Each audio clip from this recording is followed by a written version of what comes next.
அஸ்ஸலாமு அலைக்கும் வரஹ்மத்துல்லாஹி வபரகாத்துஹு. அன்பார்ந்தவர்களே, கண்ணியத்துக்குரியவர்களே, சிறந்தவர்களே, கணவனுக்கு சூனியம் செய்யப்போன மனைவி. ஒரு முறை ஒரு மனைவி ஒரு ஆலிம் சாக்கிட்ட வந்து சொன்னாம், என்னுடைய கணவன் என்னோட இறக்கமில்லை, அந்நிய பெண்களோட தொடர்பு, அவர் இறக்கமில்லாமல் தான் வாழ்கிறாரு, அவருக்கு சூனியம் செய்யணும், என்னோட இறக்கமாக இருப்பதற்கு சூனியம் செய்யணும். அந்த ஆலிம்ஸை பார்த்தாராம்.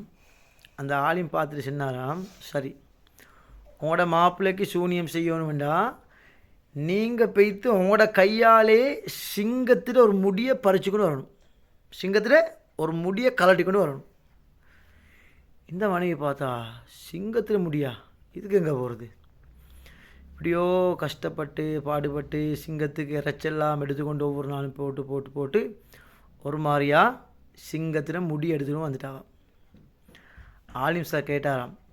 ஆலிம் சார் சொன்னாராம், சிங்கத்தில் முடியையே எடுத்துக்கொண்டு வந்துட்டீங்க, அந்த சிங்கத்தை மாமிசம் உண்ணக்கூடிய சிங்கத்தையே மடக்கி மயக்கி அதில் முடியை கலட்டிக்கொண்டு வந்தீங்க.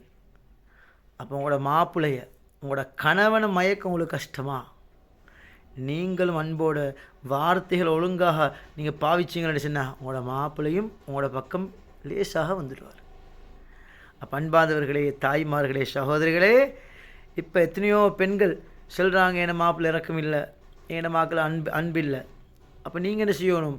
வீட்டில் இருக்கும் பொழுது அழகான உடுப்பு உடுத்துக்கொண்டு மேக்கப்பை, நீங்கள் மேக்கப் போட்டும் போகிறீங்க அந்நிய ஆண்களை காட்டிக்கொண்டு, உங்களோட மாப்பிள்ளையை தான் அழகாக காட்டணும். வீட்டுக்குள்ளே பழைய நைட்டியை, பிஞ்ச கவுனை போட்டுக்கொண்டு இருக்கிறாங்க.